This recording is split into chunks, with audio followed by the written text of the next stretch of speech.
Hey everyone, how are you? I hope you all are fine. आज हम discuss करने वाले हैं एसएसटी में सेकंड चैप्टर है हिस्ट्री का हमारा, जिसका नाम है नेशनलिज्म इन इंडिया, भारत में राष्ट्रवाद।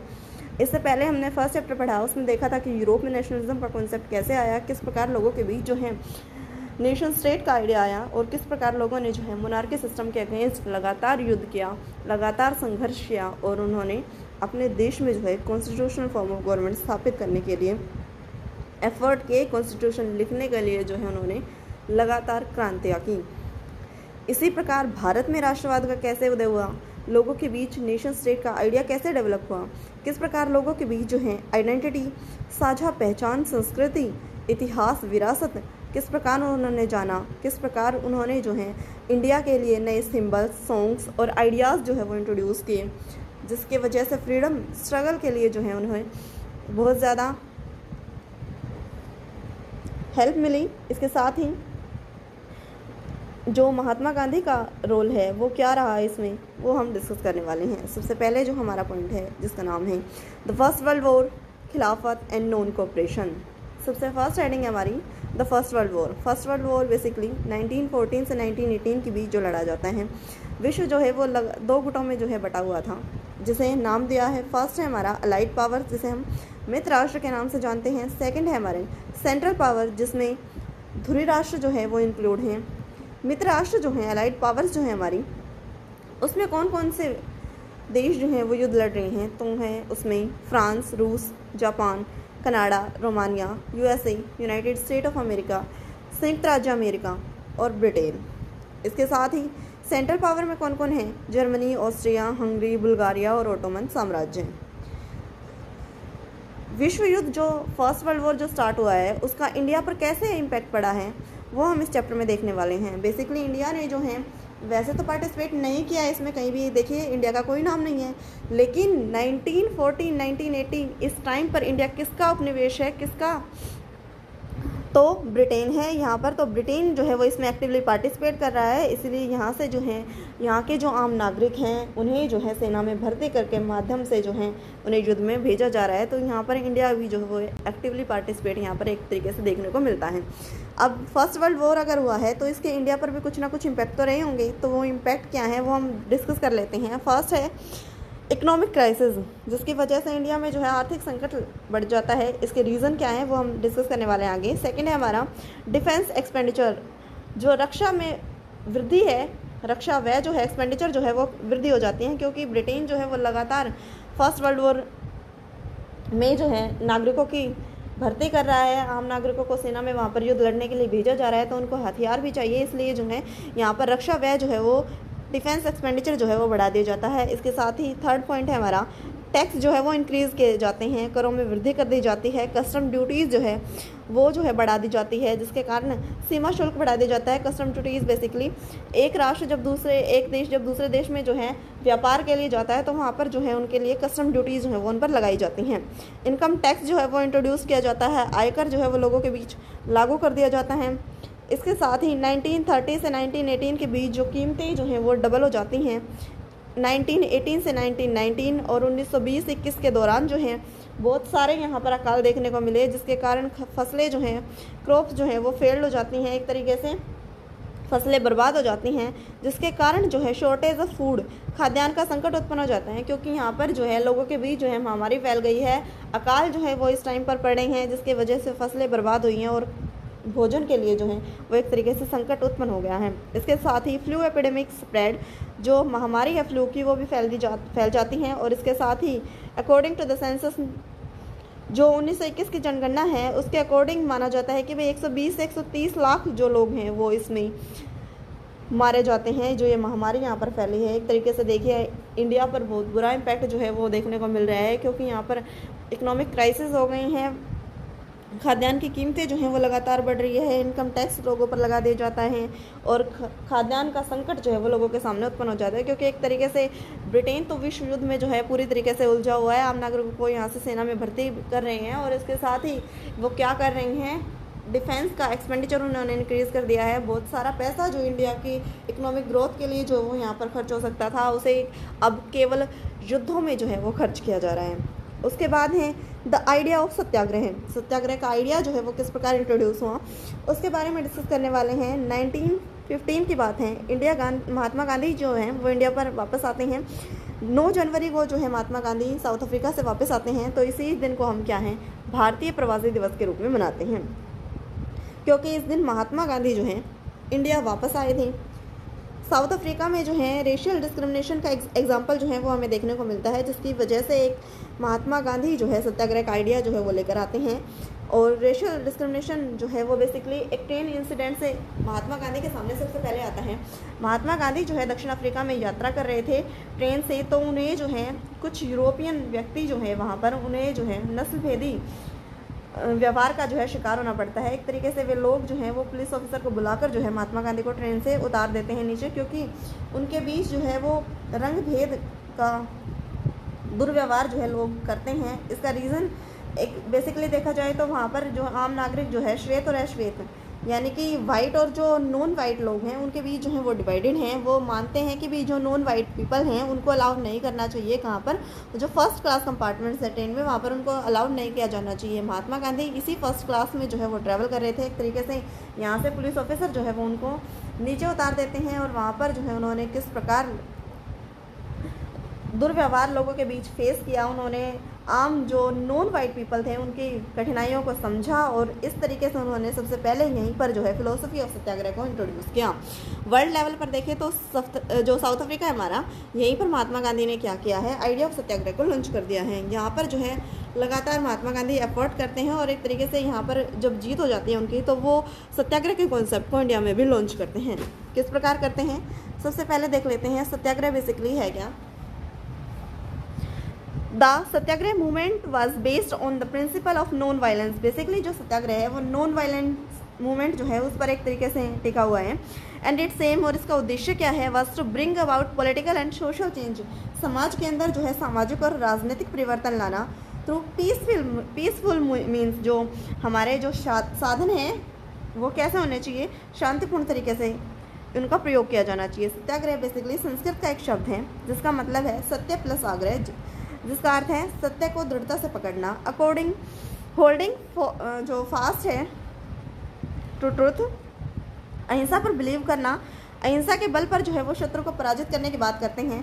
Gandhi ji believed that his dharma of non violence could unite all Indians. उनका मानना था कि उनका जो अहिंसा का धर्म है वही जो है आम नागरिकों को एकता की भावना जो है उनके बीच पैदा कर सकता है, और उनके बीच जो है राष्ट्र प्रेम की भावना इसी माध्यम से जो है लॉन्च की जा सकती है। एक तरीके से सत्याग्रह जो है हमने पीछे देखा था कि उन्हें महात्मा गांधी ने सबसे पहले जो है साउथ अफ्रीका में सत्याग्रह का प्रयोग किया है, लेकिन इंडिया में ये कॉन्सेप्ट किस प्रकार लाते हैं, किस प्रकार इंडिया में सत्याग्रह यूज़ होता है, उसका फर्स्ट एग्जांपल है 1917 का, जब चंपारण में जो है कुछ किसान विद्रोह करते हैं। उनमें से एक किसान है जिसका नाम है राजकुमार शुक्ल, जो महात्मा गांधी से जाकर मिलते हैं और उन्हें बताते हैं कि किस प्रकार जो ब्रिटिशर्स हैं, जो ब्रिटिश गवर्नमेंट है, वो उन्हें जो है 15% जो उनका एरिया है वहाँ पर ज़बरदस्ती नील की खेती करने के लिए जो है किसानों को बाध्य किया जा रहे हैं। उसके बाद जो है महात्मा गांधी जो है एक तरीके से बिहार चंपारण वहाँ पहुँचते हैं और एक तरीके से बहुत सारे गांवों का दौरा करते हैं।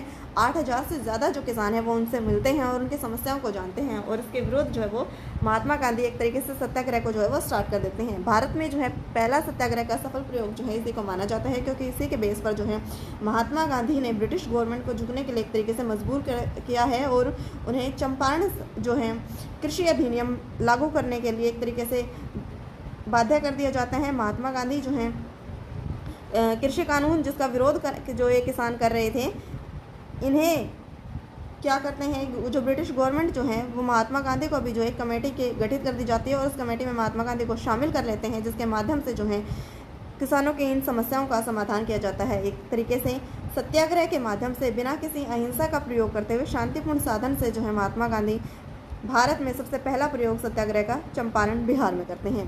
अगला पॉइंट है हमारा 1917 में खेड़ा गुजरात में जो है महात्मा गांधी एक तरीके से सत्याग्रह को जो है आगे अगली कड़ी जो है वो इसको लॉन्च कर देते हैं। यहाँ पर जो है टैक्स के अगेंस्ट जो है वो किसान जो हैं वो लगातार प्रदर्शन कर रहे हैं, क्योंकि यहाँ पर जो किसानों की फसलें हैं वो ख़राब हो गई हैं। हमने पीछे डिस्कस किया था कि इस टाइम पीरियड में जो है इंडिया में क्या हो रहा है, बहुत सारी प्लेग और महामारी जो है वो फैली हुई है, जिसकी वजह से खाद्यान्न का संकट भी उत्पन्न हो गया था। फसलें जो हैं वो लगातार बर्बाद हो रही है। तो ऐसे कंडीशन में जो है आम पब्लिक के लिए जो है वो टैक्स देना जो है वो दूभर हो रहा था, तो उन्होंने जो है सरदार पटेल ने जो है इसमें एक्टिवली पार्टिसिपेट किया है और महात्मा गांधी के अंडर जो है ये प्रदर्शन जो है वो चला है। यहाँ पर भी जो है उन्होंने सत्याग्रह का यूज़ किया है। उसके बाद है the Rowlatt Act. Rowlatt Act किस प्रकार इम्प्लीमेंट किया जाता है इंडिया में, उसके बारे में चलिए देख लेते हैं। सबसे पहले रोलेट एक्ट जो है वो लाया जाता है। इसमें अंदर क्या क्या प्रावधान किए जाते हैं, सबसे पहले देखिए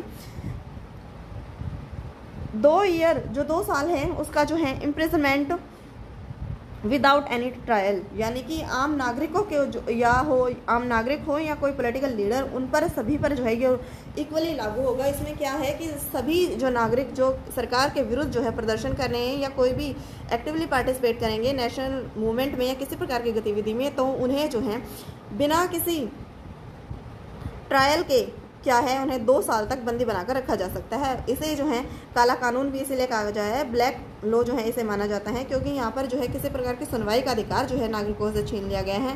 पॉलिटिकल लीडर्स को भी जो है इसमें इंक्लूड कर लिया गया है ताकि इंडिया में जो है फ्रीडम स्ट्रगल जो है वो किसी न किसी तरीके से रोका जा सके। ये ब्रिटिश सरकार जो है वो चाहती हैं, इसीलिए वो जो है रोलेट एक्ट को इम्प्लीमेंट करती है। रोलेट एक्ट के विरोध में जो है 6 अप्रैल को हड़तालें जो हैं वो स्टार्ट होती हैं। नॉन वायलेंट वे में जो है महात्मा गांधी के पथ प्रदर्शन में जो है ये नॉन वायलेंट वे से अहिंसक तरीक़ों से जो है ये स्टार्ट की जाती हैं। कहाँ पर स्टार्ट होती हैं, तो रेलवे टेलीग्राफ वर्कर्स जो हैं वो स्ट्राइक पर चले जाते हैं, शॉप्स जो हैं वो क्लोज कर दी जाती हैं महात्मा गांधी के समर्थन के लिए और रोलेट एक्ट के विरोध में। नेक्स्ट है हमारी हेडिंग जो कि है पॉलिटिकल लीडर्स। हमने पीछे डिस्कस किया था कि उनसे राइट छीन लिया जाता है कि भाई उनको 2 साल तक बिना ट्रायल के जो है वो बंदी बनाया जा सकता है। तो इसके विरोध में जो है वो प्रदर्शन करते हैं, उन्हें जेल में, पॉलिटिकल लीडर्स को जेल में डाल दिया जाता है। महात्मा गांधी को भी जो है अरेस्ट कर लिया जाता है, उनकी जो है एंट्री है वो दिल्ली में बैन कर दी जाती है। एक तरीके से पब्लिक जो है इन सब जब उसे पता चलता है कि भाई उनके पॉलिटिकल लीडर जो है उनके साथ किस प्रकार का दुर्व्यवहार किया जाता है, उन्हें महात्मा गांधी जी को दिल्ली नहीं आने दिया जा रहा और पॉलिटिकल लीडर जो है उन्हें अमृतसर के वहाँ पर उन्हें जो है जेल में लगातार डाला जा रहा है, तो ऐसे कंडीशन में पब्लिक जो है वो वायलेंट हो जाती है। और महात्मा गांधी जो है नॉन वायलेंस के प्रबल सपोर्टर हैं, वो जो है वायलेंट को बिल्कुल प्रमोट नहीं करते, लेकिन एक तरीके से पब्लिक जो है महात्मा गांधी की इस ऑर्डर की जो है अवहेलना करते हुए वायलेंट प्रदर्शन पर जो है उतर आती है, जिसके कारण जो है बैंक, पोस्ट ऑफिस और रेलवे स्टेशन जो है यहाँ पर कई हिंसक घटनाएं जो है वो देखने को मिलती हैं। उसके बाद जो है इन हिंसक घटनाओं से निपटने के लिए जो मार्शल लॉ जो है ब्रिटिश गवर्नमेंट के द्वारा वो लागू कर दिया जाता है। Martial law imposed and general Dyer to command, general Dyer command दे देते हैं कि यहाँ पर क्या है मार्शल लॉ अमृतसर में लगा दिया जाता है। उसके बाद 13 अप्रैल 1919 की घटना है, जलियांवाला बाग जो है अमृतसर, यहाँ पर जो है एक वैसाखी का मेला लगा हुआ है। कुछ लोग जो हैं यहाँ पर विरोध प्रकट करने के लिए भी जो है इकट्ठे हुए, लेकिन आम जो पब्लिक है वो सारे पब्लिक जो है वो केवल वैसाखी मेले में पार्टिसिपेट करने के लिए आई है, उनका कोई कसूर नहीं है। कसूर तो खैर किसी का भी नहीं है। कुछ लोग जो है अपने गवर्नमेंट के अगेंस्ट जो है अपना प्रोटेस्ट जो है वो दर्ज करा रहे हैं कि किस प्रकार गवर्नमेंट जो है रोलेट एक्ट के माध्यम से उनकी जो फ्रीडम है उनको छीन रही है। जनरल डायर जो है वो यहाँ पर पहुँचते हैं, जब उन्हें पता चलता है कि यहाँ पर गवर्नमेंट का जो है अपोज हो रहा है, उनका विरोध किया जा रहा है, तो यहाँ पर जनरल डायर आ जाते हैं और वो जो जहाँ पर ये वैसाखी मेला मनाया जा रहा है यहाँ पर जितने भी यहाँ के द्वार हैं उनको एंट्री गेट जो है वो बेसिकली बंद कर देते हैं। General Dyer entered the area, General Dyer जो है वो यहाँ पर एंट्री करते हैं और ब्लॉक द एग्जिट पॉइंट को जो है वो ब्लॉक कर देते हैं and open fire on the crowd, और वो ऑर्डर दे देते हैं कि लोगों के बीच जो है वो अंधाधुंध गोलियां जो है वो चलाई जाएं, जिसकी वजह से हज़ारों लोग जो है वो मारे जाते हैं।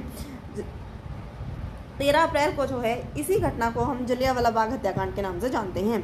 यहाँ पर इस इंसिडेंट के बाद क्या हो जाता है, पब्लिक जो है उनके बीच जो है लगातार आक्रोश और ज़्यादा बढ़ जाता है और वो जो गवर्नमेंट जो बिल्डिंग्स हैं वो उन पर अटैक किया जाता है, स्ट्राइक जो है वो लगातार की जाती हैं। इसके बाद जो है the government respond with brutal responses, जो गवर्नमेंट है वो एक तरीके से इन प्रदर्शन को जो है वो बुरी तरह से दबा देती है। किस प्रकार, रब देयर नोजेस, आम जो पब्लिक है उनकी नाक तक रगड़वाई जाती हैं। जो फोर्स हैं टू सैल्यूट, लोगों को जो है सैल्यूट करने के लिए फोर्स किया जाता है, लोगों को जो है भरी सभा में जो है वो कोड़े मारे जाते हैं। Mahatma Gandhi called off the movement, Mahatma Gandhi इस प्रकार जो है अपने मूवमेंट को जो है वो ख़त्म कर देते हैं।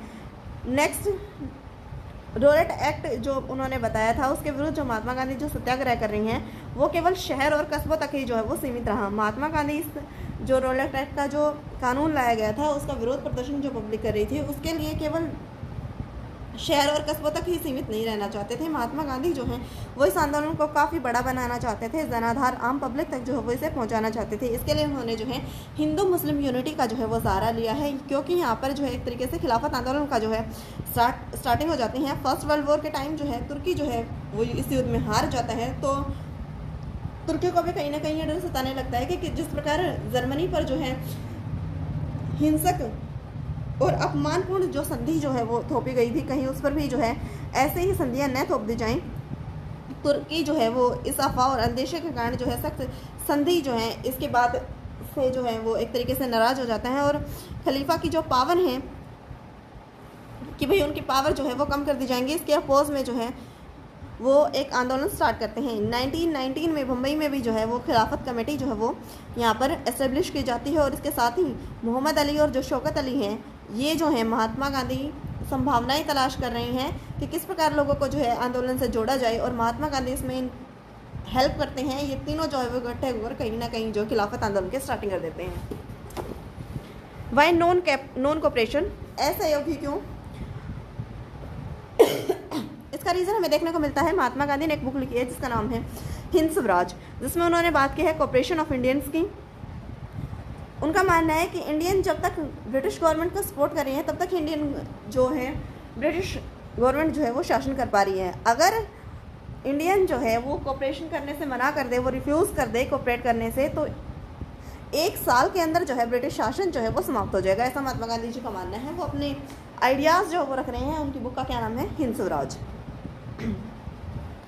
नेक्स्ट क्या है, महात्मा गांधी जब मानते हैं तो उन्होंने क्या किया, एक तरीके से वो नॉन कोऑपरेशन को जो है वो स्टार्ट करते हैं। पब्लिक से डिमांड करते हैं कि बाइकआउट किया जाए किन सब चीज़ों का, ब्रिटिश गवर्नमेंट जो सर्विस है, जो गवर्नमेंट सर्विसेज हैं उनका बाइकआउट किया जाए। आर्मी, पुलिस, लेजिस्लेटिव काउंसिल जो हैं उनका बहिष्कार किया जाना चाहिए। गवर्नमेंट अवार्ड जो हैं, गवर्नमेंट जिस प्रकार अवार्ड देती हैं उनकी उपाधियाँ जो हैं, पदवियाँ जो हैं उनको लौटा देना चाहिए। गांधी जी एंड जो शौकत अली हैं वो मिलकर जो है वो एक दूसरे का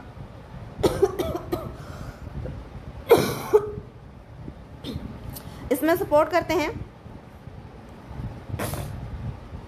लेकिन कांग्रेस पार्टी जो है वो इसको सपोर्ट नहीं कर रही है। इसका रीज़न क्या है? महात्मा गांधी ने बात करा है कि भाई जो ये आर्मी है, जो पुलिस है, लेजिस्लेटिव काउंसिल है, इन सबको बहिष्कार किया जाना चाहिए। लेकिन कांग्रेस मानती है जो काउंसिल इलेक्शन है उसमें कांग्रेस को पार्टिसिपेट करना चाहिए, क्योंकि कांग्रेस को जो अगर चेंज लाना है तो फ्रीडम चाहिए, तो उसके लिए जो है काउंसिल जो इलेक्शन है उसमें एक्टिवली पार्टिसिपेट करना जो है वो ज़रूरी मानते हैं। इसलिए वो जो है इसके अगेंस्ट हो जाते हैं। 1920 में जो है कांग्रेस सपोर्ट करने लग जाती है नॉन कोऑपरेशन मूवमेंट को, और इसी वजह से जो है 1921 में जो है नॉन कोऑपरेशन मूवमेंट एक तरीके से स्टार्ट हो जाता है। तो मूवमेंट इन द टाउन्स, जो नॉन कोऑपरेशन मूवमेंट जो असहयोग आंदोलन जो स्टार्ट हो रहा है, तो उसके शहर जो कस्बे हैं वहाँ पर कैसी गतिविधियाँ हो रही है उस टाइम पर। मिडिल क्लास जो पीपल है वो इसमें पार्टिसिपेट कर रहे हैं। स्टूडेंट जो हैं वो गवर्नमेंट स्कूल और कॉलेजों का बहिष्कार कर देते हैं। वो स्टूडेंट्स गवर्नमेंट कॉलेज और बहिष्कार कर देते हैं। वो उसके साथ ही टीचर और हेडमास्टर जो हैं वो रिज़ाइन कर देते हैं। लॉयर्स जो हैं वो gave up their legal practices, जो लॉयर है वो भी जो एक तरीके से बहिष्कार कर देते हैं लीगल प्रैक्टिसेस का। The council election were boycott, जो अभी हमने ऊपर डिस्कस किया था कि कांग्रेस भी जो वो चाह रही थी कि भी वो इलेक्शन में पार्टिसिपेट करे, लेकिन बाद में जो है वो नॉन कोऑपरेशन मूवमेंट को जो है एक तरीके से सपोर्ट करती है। और इसी प्रकार की घटनाएं जो है यहाँ पर सामने आती हैं कि जो काउंसिल इलेक्शन है उनका पूरी तरीके से बहिष्कार किया जाता है। लेकिन मद्रास जो है वहाँ पर एक पॉलिटिकल पार्टी है जिसका नाम है जस्टिस पार्टी, जो कि एक गैर ब्राह्मण पार्टी है। वो जो है बहिष्कार की बात को मना कर देती है एक्सेप्ट करने से कि भाई नहीं, हम तो जो है इलेक्शन जो है उनमें पार्टिसिपेट करेंगे। उनका मानना है कि वो जो है राइट जो है अपने तभी सिक्योर कर पाएंगे जब वो इलेक्शन जो है वो लड़ेंगे और उसके माध्यम से ब्रिटिश गवर्नमेंट तक अपनी जो बात है वो पहुंचा पाएंगे। इसका रिजल्ट क्या होता है नॉन कोऑपरेशन मूवमेंट का? क्योंकि महात्मा गांधी अपील कर रहे हैं लोगों से भी जाकर के भाई वो जो है जो गवर्नमेंट पॉलिसीज़ हैं, गवर्नमेंट की जो सर्विसेज हैं, उनका बहिष्कार कर दें। किसी भी तरह से गवर्नमेंट को सपोर्ट नहीं किया जाए। उनके द्वारा जो विदेशों से जो वस्तुएं मंगाई जाती हैं, चीज़ें मंगाई जाती हैं, कपड़े में जो भी हैं, उनका बहिष्कार किया जाए। तो पब्लिक जो है बिल्कुल ऐसा ही कर देती है। तो इसका रिजल्ट क्या निकलता है, फॉरेन गुड्स जो हैं, फॉरेन की जो वस्तुएं जो है, विदेशी वस्तुएं जो हैं, उनका एक तरीके से बहिष्कार किया जाता है। क्लोथ्स जो है वो जला दी जाती हैं। एक तरीके से जो विदेशी कपड़े हैं, उनकी जो होली जो है वो एक तरीके से जला दी जाती हैं। जिसके रीज़न, इसका इफेक्ट क्या होता है कि जो फॉरेन जो क्लोथ्स हैं और जो गुड्स हैं, उनकी डिमांड जो है, वैल्यू जो है वो कम हो जाती हैं। इंडिया में बने जो कपड़े हैं, उनकी डिमांड जो है वो एक तरीके से बढ़ जाती है।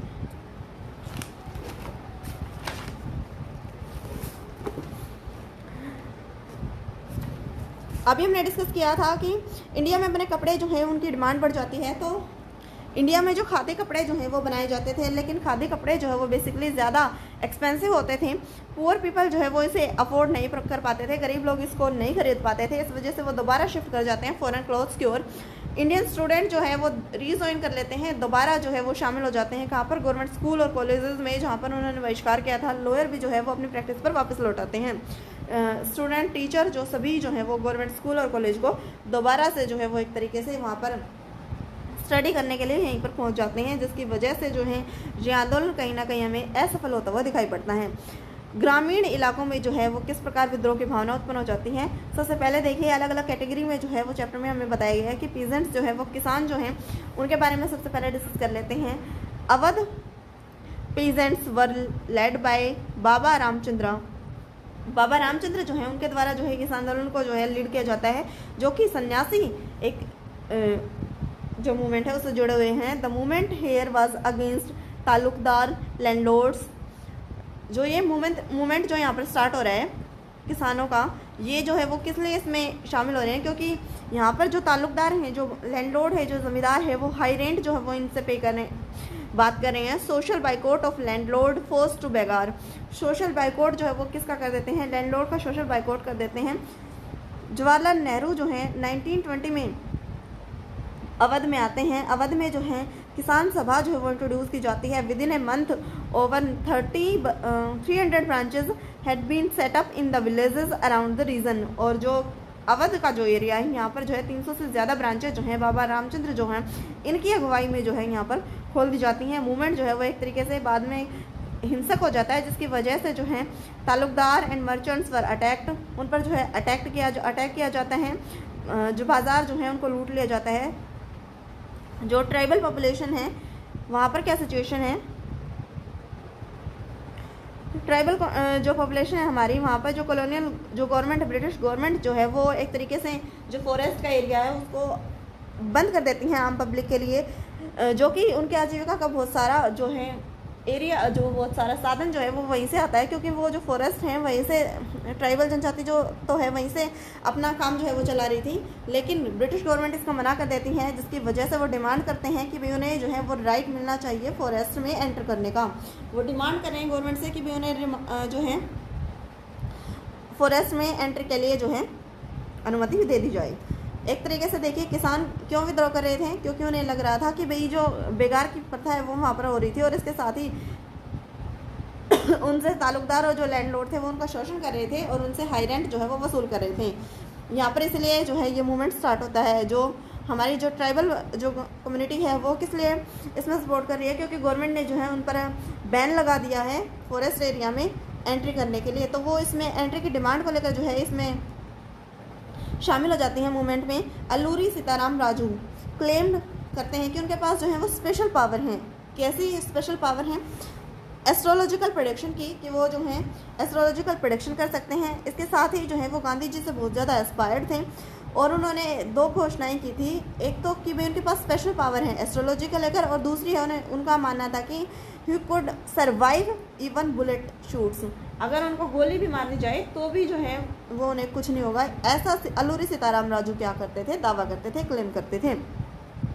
अल्लूरी सीताराम राजू, जैसा कि अभी हमने डिस्कस किया था कि महात्मा गांधी से इंस्पायर्ड है, लेकिन वो एक बात से महात्मा गांधी से अगेंस्ट भी है कि वो नॉन वायलेंस को जो है प्रमोट करते हैं। उनका मानना है कि अगर हमें अपने राइट्स चाहिए तो उसके लिए फ़ाइट करनी पड़ेगी, उसके लिए नॉन वायलेंस का कोई इनके लिए जो है मतलब नहीं है। इनका मानना है कि विरोध करो, विद्रोह करो और सशस्त्र विद्रोह के माध्यम से ही जो है अपने राइट जो है वो पाए जा सकते हैं। ऐसा अल्लूरी सीताराम राजू का विचार है। 1920 में क्या है, गुरिल्ला मूवमेंट एक तरीके से स्टार्ट होता है। इसके अंदर क्या होता है, पुलिस स्टेशन जो है उनको निशाना बनाया जाता है, ब्रिटिश ऑफिसर जो है उनको मार दिया जाता है। 1924 में अल्लूरी सीताराम राजू जो है उनको भी ब्रिटिश गवर्नमेंट के द्वारा मार दिया जाता है। लेकिन इस टाइम पीरियड तक अल्लूरी सीताराम राजू के विचार जो है वो लोगों के बीच फैल चुके हैं और वो अपने हिंसक साधन के माध्यम से भी जो है वो पीछे नहीं हटेंगे अपने राइट्स के लिए। इस प्रकार की लोगों के बीच भावनाएं जो है वो उत्पन्न हो जाती हैं। नेक्स्ट है हमारा पॉइंट जो कि है स्वराज एंड प्लांटेशन। 1859 में जो है इनलैंड इमिग्रेशन एक्ट जो है वो पारित किया जाता है, जिसके माध्यम से जो टी गार्डन है वहाँ पर असम के अंदर जो भी हैं ये हमारे, इसमें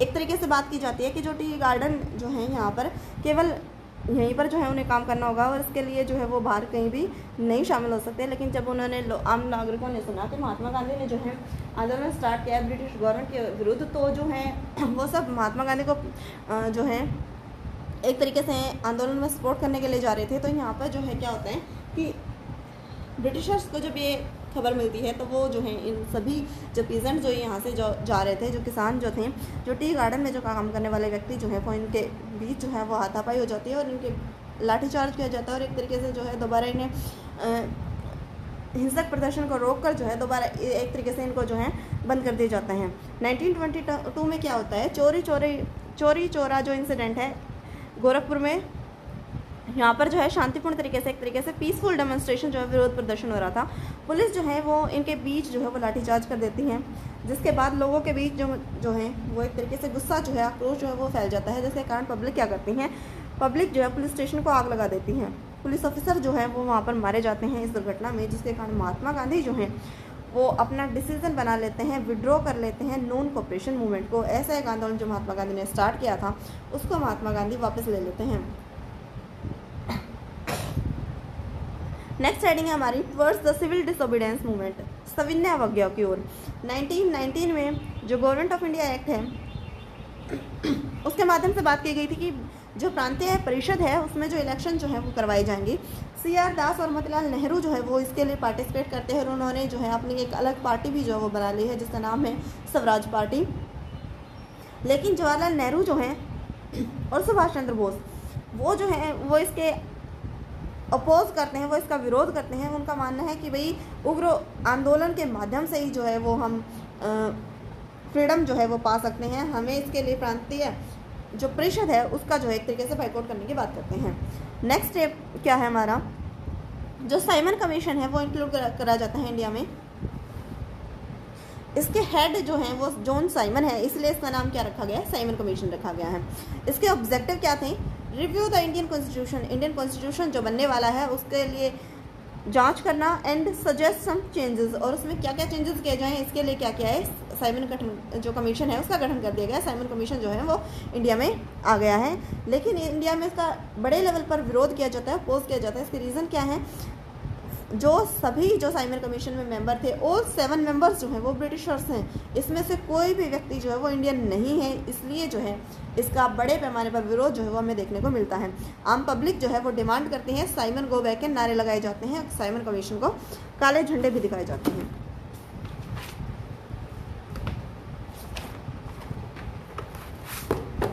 नेक्स्ट हेडिंग है हमारी लॉर्ड इरविन। लॉर्ड इरविन बात करते हैं साइमन कमीशन के विरोध के बाद कि डोमिनियन स्टेटस का दर्जा जो है वो देने के लिए वो जो है इंडिया को तैयार है। राउंड टेबल कॉन्फ्रेंसेस जो है वो डिस्कस करने के लिए फ्यूचर का कॉन्स्टिट्यूशन कैसा हो, तो उसके लिए उन्होंने क्या है RTC की बात की है कि राउंड टेबल कॉन्फ्रेंसेस जो है वो यहाँ पर हम लंदन में जो है वो आयोजित की जाएंगी और यहाँ पर जो है कांग्रेस को पार्टिसिपेट करना चाहिए। महात्मा गांधी जी को जो है एक तरीके से यहाँ पर निमंत्रण देते हैं। दिसंबर 1920 में क्या होता है, लाहौर कांग्रेस का जब अधिवेशन होता है, लाहौर सेशन होता है कांग्रेस का, तो पूर्ण स्वराज की बात की जाती है। डिमांड की जाती है कि हमें जो है डोमिनियन स्टेटस नहीं चाहिए। डोमिनियन स्टेटस बेसिकली होता है कि भाई इंडिया को जो है ब्रिटिशर्स के अंडर ही जो है फ्रीडम दे दी जाए, यानी कि शासन जो है ब्रिटिश गवर्नमेंट ही करेगी और इंडिया को जो है एक तरीके से मान लिया जाएगा कि डोमिनियन स्टेटस प्राप्त हो गया है, आज़ादी मिल गई है, लेकिन गवर्नमेंट क्या रहेगी, ब्रिटिशर्स ही रहेंगे, गवर्नमेंट शासन जो है वो ही चलाएंगे। लेकिन 1920 में जब कांग्रेस का अधिवेशन होता है तो वो इसके लिए पूरी तरह से अपोज करते हैं, विरोध करते हैं और डिमांड करते हैं कि हमें तो पूर्ण स्वराज चाहिए। 26 जनवरी 1930 को जो है स्वतंत्रता दिवस मनाने की भी घोषणा जो है वो इस टाइम पीरियड पर कर दी जाते हैं। The salt march and the civil disobedience movement. Salt जो है, नमक जो है वो सिंबल है यूनाइटी का, क्योंकि नमक का प्रयोग जो है वो अमीर से अमीर और गरीब से गरीब घरों में सभी लोगों के लिए जो है नेसेसरी है, एक आधारभूत आवश्यकता अगर हम कहें तो गलत नहीं होगा।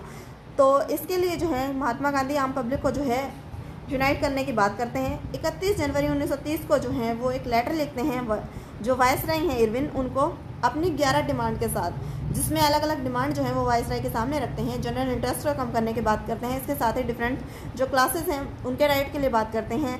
सोल्ट टैक्स जो है वो इसकी बात करते हैं। गांधी जी डिमांड करते हैं कि सोल्ट टैक्स जो लगाया गया आम पब्लिक पर उसे हटा लिए जाएँ। इसके लिए जो गवर्नमेंट की मोनोपोली है उसके अगेंस्ट जो है महात्मा गांधी बात करते हैं, और इसके अगेंस्ट जाकर, गवर्नमेंट की मोनोपोली के अगेंस्ट जाकर जो है महात्मा गांधी जो है नमक के प्रोडक्शन की बात करते हैं। सोल्ट जो है वो यूज़ होता था पुअर और रिच सभी के लिए। महात्मा गांधी ने जो है वो 11 मार्च 1930 तक का जो है इन्हें टाइम दिया था लॉर्ड इरविन को, लेकिन लॉर्ड इरविन जो है वो इसे हल्के में ले लेते हैं। उसके बाद जो है महात्मा गांधी नेक्स्ट डे क्या कर देते हैं, दांडी मार्च की घोषणा कर देते हैं, और दांडी मार्च जो है वो एक तरीके से स्टार्ट हो जाता है। तो इसमें क्या होता है, 11 मार्च तक का तो टाइम दिया ही गया था इन्हें लॉर्ड इरविन को, जो उन्होंने 11 डिमांड रखी थी। उसके बाद क्या गांधी जी क्या करते हैं, 12 मार्च 1930 को जो है वो 78 वॉलंटियर के साथ जो है साबरमती आश्रम से चलते हैं। दांडी तक की उन्होंने यात्रा करनी है जो कि गुजरात में है। 240 मील जो है ये डिस्टेंस हमारा रहने वाला है। 24 दिन जो है इसमें देखेंगे कि 24 दिन के अंदर जो है यहाँ पर पहुँचा जाएगा। 6 अप्रैल को जो महात्मा गांधी जो है वो दांडी पहुँच जाते हैं और नमक कानून को जो है वो एक तरीके से बनाते हैं, नमक को बनाकर समुद्र से, और वो नमक कानून को तोड़ देते हैं। इस प्रकार सिविल डिसोबीडियंस मूवमेंट जो है वो स्टार्ट हो जाता है। जैसे हमने पीछे देखा था कि असहयोग आंदोलन में भी जैसे महात्मा गांधी जी ने बात की थी कि ब्रिटिश का जो कॉपरेशन है वो बिल्कुल नहीं किया जाए, उनका अपोज किया जाए। जो ब्रिटिश गवर्नमेंट जो है उनके द्वारा जो ऑर्गेनाइजेशन जो स्थापित किए गए हैं, जो इंडियन सर्विसेज जो है उनका जो है पूर्ण रूप से बहिष्कार किया जाए। उसी प्रकार के कुछ घटनाएं जो यहाँ पर भी देखने को मिलती हैं कि फॉरेन क्लोथ्स जो है उनका बायकॉट किया जाता है। पीजेंट जो है वो टैक्स देने से मना कर देते हैं, क्योंकि उन्होंने अभी जो है महात्मा गांधी उन्होंने सोल्ट जो लॉ है उसको ब्रेक कर दिया है, नमक कानून को तोड़ दिया है। किसान भी जो है वो उत्साहित हैं और वो जो टैक्स देने से वो मना कर देते हैं। फॉरेस्ट एरिया जो हमने पीछे देखा था वहाँ पर जो है पब्लिक डिमांड करते हैं कि भाई उनके अगेंस्ट जो एक्शन लिए जा रहे हैं उसे हटाया जाए और उन्हें जो है फॉरेस्ट जो है वहाँ पर एंट्री दी जाए। वायलेंस जो है बाद में, लेकिन इस आंदोलन में भी जो वायलेंस जो है वो स्टार्ट हो जाती है। गांधी जी खान अब्दुल गफ्फार खां जो है वो इनको गिरफ्तार कर लिया जाता है। पब्लिक जो है जब देखती है कि भी उसके जो नेता हैं उन्हीं को जो है अरेस्ट कर लिया जाता है, तो ऐसे कंडीशन में पब्लिक जो है दोबारा से वायलेंट हो जाती है। हिंसक प्रदर्शन जो है वो दोबारा स्टार्ट हो जाता है और पुलिस स्टेशन में जो है आगजनी की घटनाएं जो है वो देखने को मिलती हैं। पुलिस स्टेशन का विरोध जो है भारी पैमाने पर किया जाता है। अदालतें जो हैं जहाँ पर जो कार्रवाई जो है वो रोक दी जाती हैं। रेलवे स्टेशन जो है यहाँ पर बहिष्कार करने लगती है आम पब्लिक। नेक्स्ट है Mahatma Gandhi once again decided to call off the movement. जब हिंसक प्रदर्शन महात्मा गांधी को जब इसकी जानकारी मिलती है तो महात्मा गांधी क्या करते हैं, दोबारा से जो है अपने इस मूवमेंट को भी जो है समाप्त करने की एक तरीके से घोषणा कर देते हैं। नेक्स्ट क्या है, Gandhi Irwin pact. Gandhi Irwin समझौता जो है 5 मार्च 1931 को किया जाता है। इसमें क्या क्या बात है चलिए देख लेते हैं। गांधी और इरविन के बीच जो है वो एक कंसेंट सहमति होती है कि सेकंड राउंड टेबल कॉन्फ्रेंस की बात हमने पीछे की थी, तो वो जो है वो इसमें गांधी जी जाएंगे। फर्स्ट जो राउंड टेबल कॉन्फ्रेंस हुई है उसका जो है कांग्रेस ने बड़े पैमाने पर विरोध किया था। गांधी जी डिमांड रखते हैं लॉर्ड इरविन के सामने कि जो पॉलिटिकल लीडर हैं उनको रिलीज़ कर दिया जाए। राउंड टेबल कॉन्फ्रेंस में जब वो जा रहे हैं तो पॉलिटिकल लीडर्स जो हैं उनको जो बंदी बनाए गए हैं उनको जो है छोड़ दिया जाना चाहिए। गांधी जी ऐसे डिमांड रखते हैं। गांधी जी जो है राउंड टेबल कॉन्फ्रेंस लंदन में अटेंड करते हैं, लेकिन जब गांधी जी वापस लौटते हैं इस कॉन्फ्रेंस से तो वो पाते हैं कि जो ब्रिटिश गवर्नमेंट है वो उनकी मांगों को एक तरीके से एक्सेप्ट नहीं कर रही है। क्योंकि देखा जाए तो खान अब्दुल गफ्फार खां जो है अभी भी जेल में है, जो हमने पीछे पढ़ा था कि मूवमेंट के दौरान जो है वो इन्हें बंदी बना लिया जाता था, जेल में कैद कर दिया जाता था। तो खान अब्दुल गफ्फार अभी भी वहीं है, जवाहरलाल नेहरू भी जेल में बंद है। कांग्रेस जो ऑर्गेनाइजेशन है उसको भी एक तरीके से इलीगल इंस्टीट्यूशन जो है वो घोषित कर दिया गया है। गांधी जी जो हैं वो दोबारा से इस आंदोलन को स्टार्ट करते हैं गांधी जी रीस्टार्ट द मूवमेंट, लेकिन इसका कोई इफेक्ट जो है वो देखने को नहीं मिलता है। और ये आंदोलन क्यों एक तरीके से फेल हो जाता है, क्या रीज़न है, वही एक बार डिस्कस कर लेते हैं। How participants saw the movements. Rich peasants जो अमीर किसान हैं वो एक तरीके से जो कमर्शियल फसलें हैं वो उन पर इफेक्ट पड़ता है आंदोलन का। जब इकोनॉमिक्स क्राइसिस होता है बहुत ज़्यादा, प्राइस जो है वो इंक्रीज़ हो जाते हैं, गुड्स जो है वो इन्हें प्रोवाइड की जाती हैं, इनकम जो है इनकी डिक्रीज़ हो जाती हैं। तो ऐसे कंडीशन में जो है इन्होंने पार्टिसिपेट करने के लिए जो है एक तरीके से मन बनाया था। रेवेन्यू जो है वो इन्हें पे करना है, participate reduce the high revenue. लेकिन जब इनकी डिमांड थी कि भी जो इनसे कर लिया जा रहा है, जो रेवेन्यू जो है उसको जो है वो कम से कम रखा जाना चाहिए। जो सिविल डिसोबीडियंस मूवमेंट है, जब महात्मा गांधी इसे बंद कर देते हैं, कॉल ऑफ कर देते हैं, तो आम जो पब्लिक है, जो रिच पीजेंट्स हैं, उनके बीच भी एक निराशा का भाव जो है वो छा जाता है। वो जो है क्योंकि उनका जो रेवेन्यू जो है वो कम नहीं हुआ है और पार्टिसिपेट दोबारा जो है वो इन्होंने इसमें नहीं किया है। यानी एक तरीके से पहले तो जो किसान है, जो अमीर किसान है, वो इसमें पार्टिसिपेट कर रहे थे महात्मा गांधी के इस आंदोलन में, लेकिन बाद में जो है वो इस आंदोलन में पार्टिसिपेट नहीं करते हैं सिविल डिसोबीडियंस मूवमेंट में, क्योंकि उनका रेवेन्यू जो है वो कम नहीं हुआ और उन्हें लग रहा है कि भाई महात्मा गांधी तो जो है बार बार जो है आंदोलन को जो है वापस ले रहे हैं, क्योंकि हिंसक घटनाओं के माध्यम से जो है महात्मा गांधी से पहले भी जितने भी आंदोलन उन्होंने स्टार्ट किए, कहीं ना कहीं हिंसक घटनाओं के माध्यम से वो आंदोलन को जो है वापस ले रहे हैं, जिसके बीच जो है आम पब्लिक के बीच जो है वो नेगेटिव इम्पैक्ट जो है वो जा रहा है। पुअर पीजेंट, जो गरीब किसान है, वो किस लिए इसका विरोध कर रहे थे, क्यों इस आंदोलन में पार्टिसिपेट करना चाह रहे थे। जो लैंडलॉर्ड हैं उनको उन्हें भारी एक तरीके से रेंट पे करना पड़ता था, और वो जो लैंडलॉर्ड है वो एक तरीके से बहुत ज़्यादा उनका किसानों का शोषण कर रहे थे।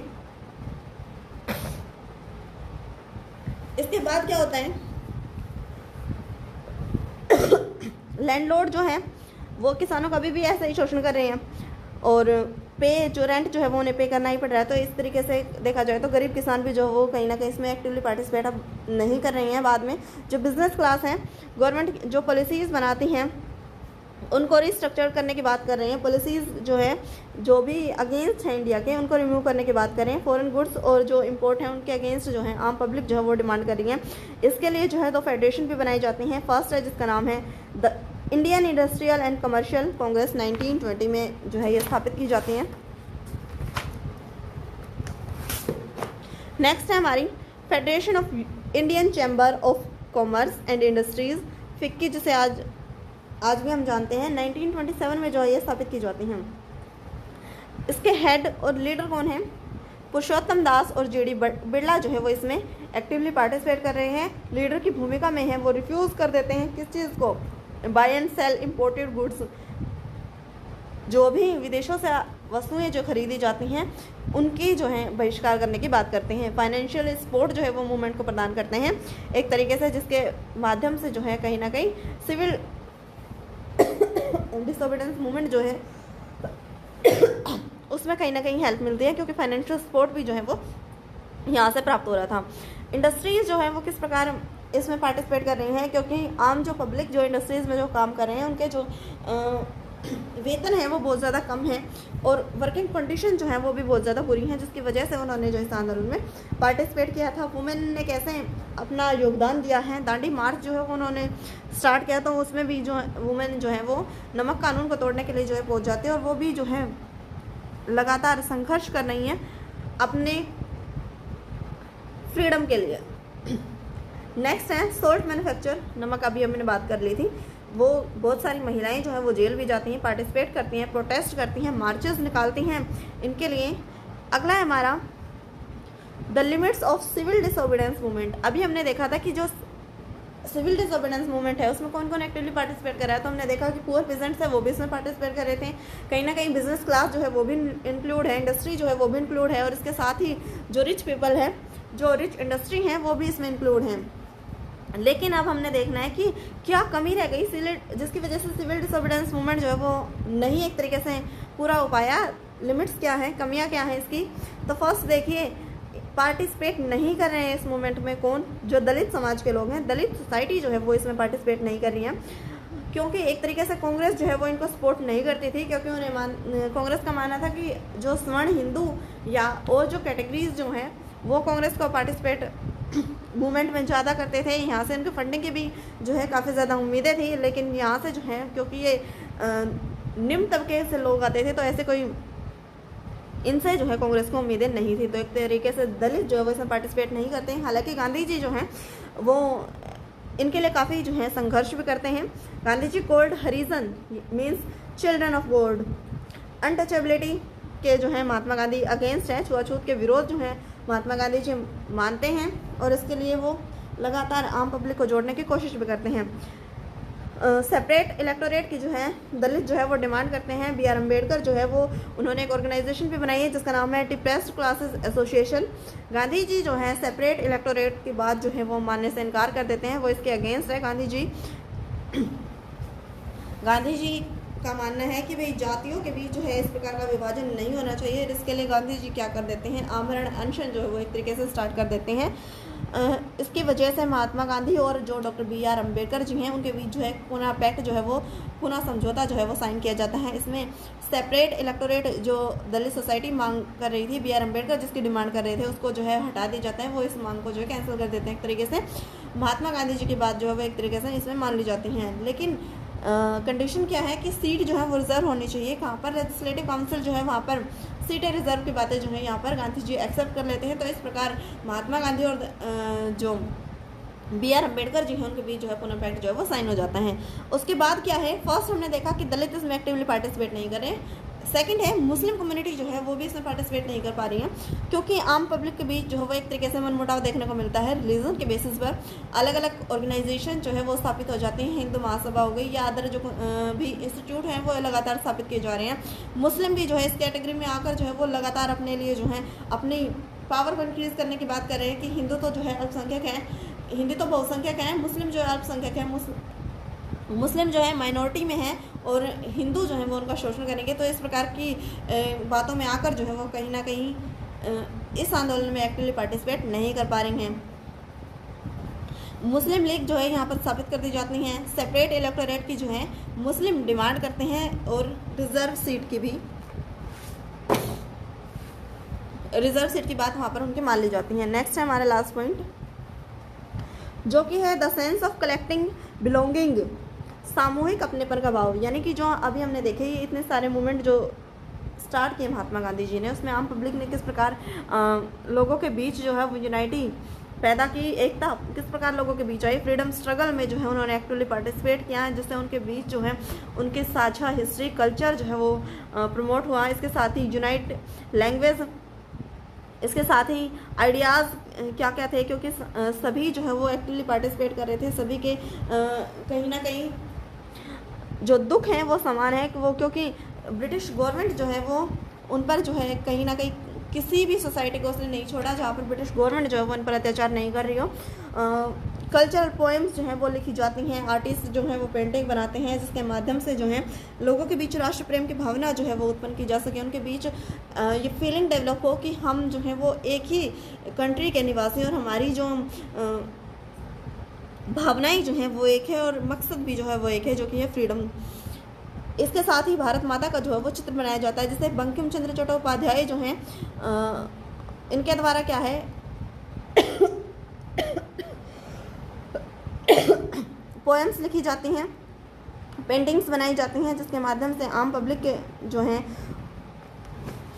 वो देखती हैं किस प्रकार कॉन्सेप्ट जो है वो लोगों के बीच डेवलप होगा और फ्रीडम के लिए वो लगातार एफर्ट करेंगे।